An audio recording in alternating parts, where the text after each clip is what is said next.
pessoal, meu tema é a Revolução Mexicana. A principal razão por qual eu escolhi este acontecimento é por conta das repercussões na América Latina. Existem alguns autores que estendem o período da Revolução até 1940, mas eu escolhi o período de 1910 a 1920 devido à intensidade deste período. O que antecede a Revolução é o período chamado Porfiriato. O Porfírio Dias ele governou o México por quase 34 anos seguidos. Isso só foi interrompido quando um outro general assumiu, a fim de representar um processo democrático. No entanto, o que havia, muitas das vezes, era fraudes nas eleições. O Porfírio Dias ele era um ex-general republicano que tinha sido envolvido na derrubada do imperador Maximiliano em 1867. O Dias ele governou o México como um ditador a partir de 1876. Durante o governo do Dias, a economia mexicana ela teve um bom desempenho, mas isso foi à custa do trabalhador comum. E as condições de vida elas pioraram muito. Tanto que em 1910 o salário era menor do que há 10 anos antes. Por exemplo, os trabalhadores agrícolas eles ganhavam 35 centavos de dólar por dia em 1899. E em 1910 eles ganhavam 26 centavos. Então a riqueza do México ela estava nas mãos das famílias, dos governantes, das elites. E consistia apenas 1% da população mexicana, controlando 85% das riquezas do país. É nesse cenário que eu descrevi anteriormente que nasce a Revolução Mexicana, que envolveu vários exércitos que estavam disputando o controle deste país e também contou com a participação muito expressiva da própria população. Isso resultou em muitas mortes, sejam em batalhas ou mesmo por fome. Este desenho que eu coloquei expressa justamente uma das razões da Revolução Mexicana, que é a exploração injusta da terra pelas elites mexicanas e estrangeiras, visto que no período do Porfiriato havia uma intensa inserção do capital estrangeiro na economia mexicana. Essas condicionalidades, juntamente com as que eu já mencionei anteriormente, elas contribuíram para o desenvolvimento da Revolução que visava acabar com essas injustiças.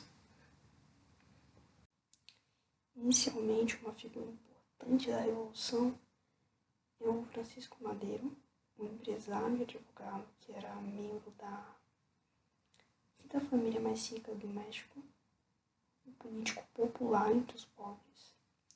Ele desafiou Dias em 1910, se candidatando à presidência, mas ele foi preso e depois disso ele teve que fugir para os Estados Unidos.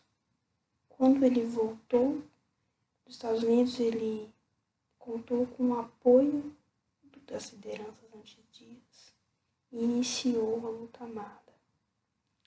Algo interessante é que no discurso dos Dias ele fazia um apelo às reformas agrárias, o que também atraiu bastante os camponeses. Estes são Ricardo Flores Magón, o irmão dele na sede do jornal Regeneración. Eles são figuras importantes da Revolução porque desde que o jornal foi fundado em 1990, os periódicos abordavam as insatisfações com o Porfiriato.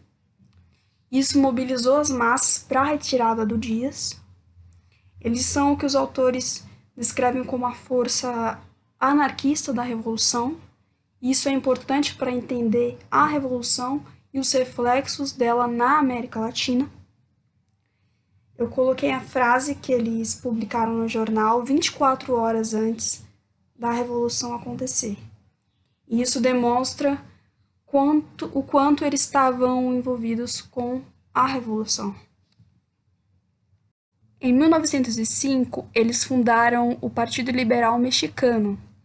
Então, eles tinham duas frentes de atuação: o Jornal Regeneración e o Partido, que era uma organização política de linha radical. Oficialmente, a Revolução começou em 20 de novembro de 1910 e ela contou com a participação das lideranças antidias. Nessa fase madeirista da Revolução, houve a união de líderes como Pancho Villa, Vestustiano Carranza, Huerta, contra o sistema político do porfiriato. No entanto, não há uma uniformidade quanto aos motivos, mas eles deixam as suas diferenças de lado e se unem para pôr fim ao porfiriato.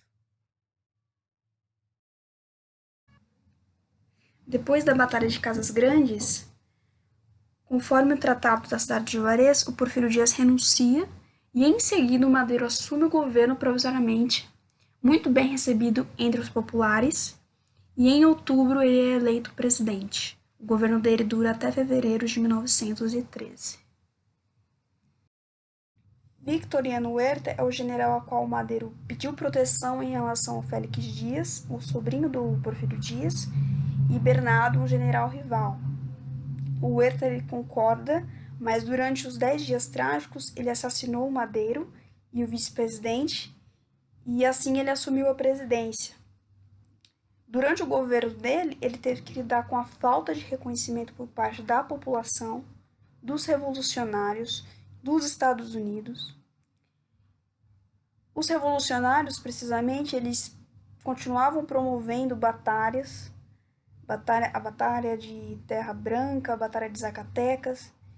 E quando o general Álvaro Obregón entra em cena, essa pressão aumenta mais ainda, levando em julho de 1914 o Huerta a renunciar e fugir para o exílio. Posteriormente, o Venustiano Carranza assume a presidência com o apoio do general Obregón. Durante o seu governo, ele tenta cumprir muitos dos objetivos da Revolução, a reforma agrária, as práticas justas de trabalho, os investimentos e um papel menor da Igreja Católica em relação ao Estado. Entretanto, na Convenção de Águas Calientes, o que fica evidente é que o Pancho Villa e o Emiliano Zapata não consideravam essas reformas rápidas e profundas o suficiente, tanto que eles votam para expulsar o Carranza da presidência, e a partir daí nasce o conflito entre os convencionalistas e os constitucionalistas. Mas o que é interessante é que na Constituição de 1917, os princípios da Revolução eles são incorporados na Constituição, o que é um marco para a própria Revolução.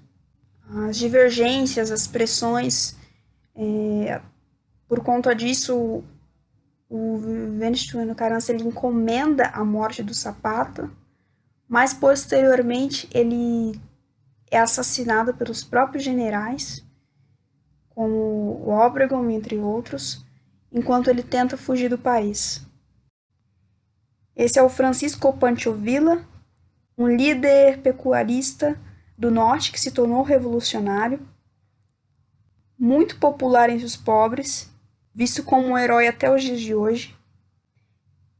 Ele tinha uma capacidade enorme de recrutar pessoas para o seu exército. Ele participou da Revolução desde o começo, às vezes aliado ao Madeiro, ao Zapata e até ao Carranza.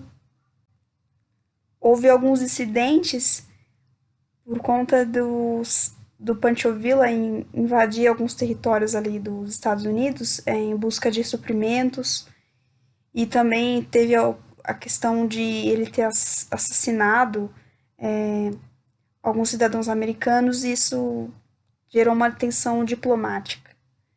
Os chamados vilinistas são aqueles que são adeptos, né, seguidores do Pancho Villa, faziam parte ali do movimento.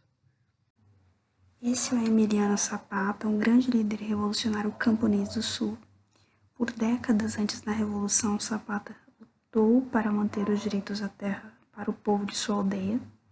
Então, quando a Revolução começou, ele foi um dos primeiros a se aliar ao Madeiro, porque ele acreditava que o Madeiro era genuíno em seus desejos de aprovar a reforma agrária.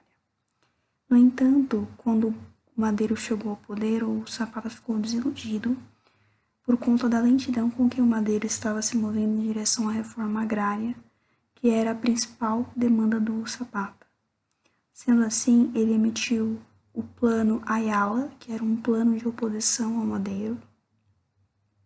Depois disso, quando ele foi assassinado, o movimento zapatista se enfraqueceu bastante, mas ele é considerado um dos grandes heróis da Revolução Mexicana. O Zapata e o Villa, eles concordavam que os líderes revolucionários não promulgaram as reformas agrárias. Eles lutaram contra o Madero, Carranza, Huerta, Obregón, e pode-se dizer que o Villa era o único aliado realmente do Zapata, embora a aliança deles às vezes era um pouco tensa. Esse mapa de 1910 a 1917, ele demonstra com que intensidade a Revolução atingiu em pouco tempo praticamente todo o território, e também demarca as áreas de cada revolucionário. Em roxo, Pancho Villa, em amarelo, Carranza, em verde, o Madero e em vermelho, o Zapata.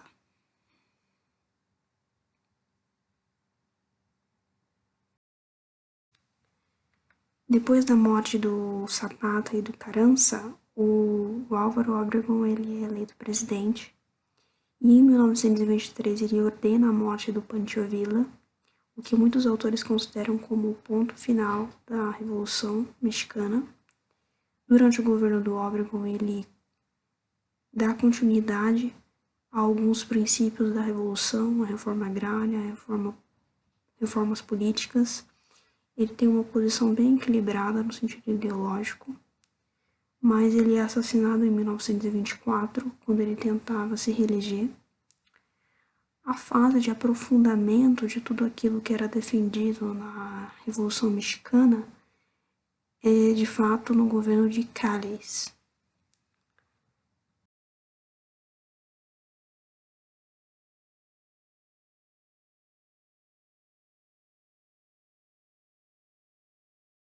Em suma, quando a Revolução começou, ela visava acabar com toda aquela estrutura do porfiriato instaurada há 34 anos no país. Mas depois que Porfírio Dias ele é derrubado, o que toma conta é as disputas entre as elites e os trabalhadores representados pelos líderes da Revolução pelo poder. Essas disputas elas criaram instabilidade e dificultaram o estabelecimento das próprias reivindicações da Revolução. É nesse sentido que muitos autores afirmam que a Revolução ela só começa quando ela acaba, pois quando as disputas elas são amenizadas, começa a consolidação do Estado mexicano e o estabelecimento das transformações políticas, econômicas, sociais requeridas pela Revolução no início. Numa perspectiva regional, a Revolução é importante por conta de ser a primeira no século XX, servindo de inspiração para os movimentos populares que vão se formar na América Latina. No sentido ideológico, a diversidade da Revolução contribui para que se criem grupos de linha anarquista, de esquerda, liberal, promovendo movimentos nos seus países. É notória a participação popular na Revolução Mexicana. Então, o nacionalismo ele se destaca como uma influência a nível regional. Uma curiosidade sobre a Revolução Mexicana é o papel significativo das mulheres, que estima-se que 15% dos zapatistas eram mulheres. Muitas mulheres também seguiam o exército do Pancho Villa no norte, e na maioria das vezes elas se uniam para vingar a morte de um membro da família. Essa é uma das pinturas do muralismo mexicano, que também retratou a Revolução Mexicana. Posteriormente eu coloquei um corrido, que é um gênero musical mexicano que narra histórias populares inclusive políticas, é apenas um exemplo dos corridos que foram criados durante a Revolução Mexicana. Espero que vocês gostem.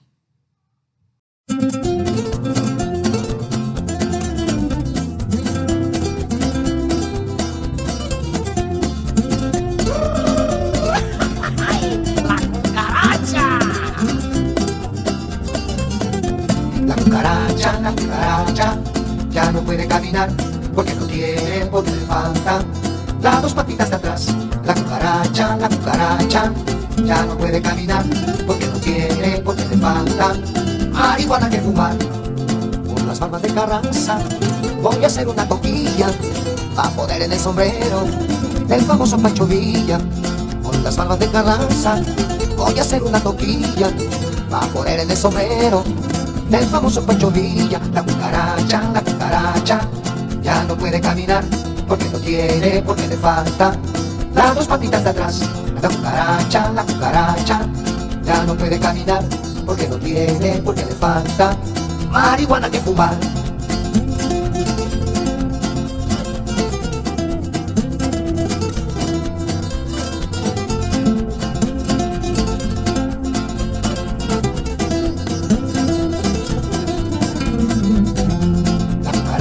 La cucaracha, ya no puede caminar porque no tiene, porque le falta las dos patitas de atrás.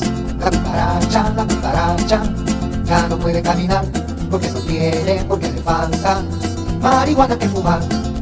Pancho Villa cuando viaja necesita dos vagones, una para las pistolas y otra para municiones. Pancho Villa cuando viaja necesita dos vagones, una para las pistolas y otra para municiones. La cucaracha, ya no puede caminar porque no tiene, porque le faltan las dos patitas de atrás. La cucaracha, ya no puede caminar porque no tiene, porque le falta marihuana que fumar.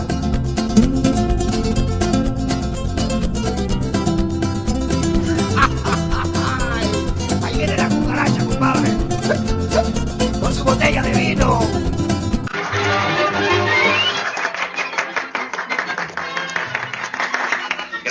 Muchísimas gracias, querido pueblo. Mejor dicho, muchísimas gracias, estimados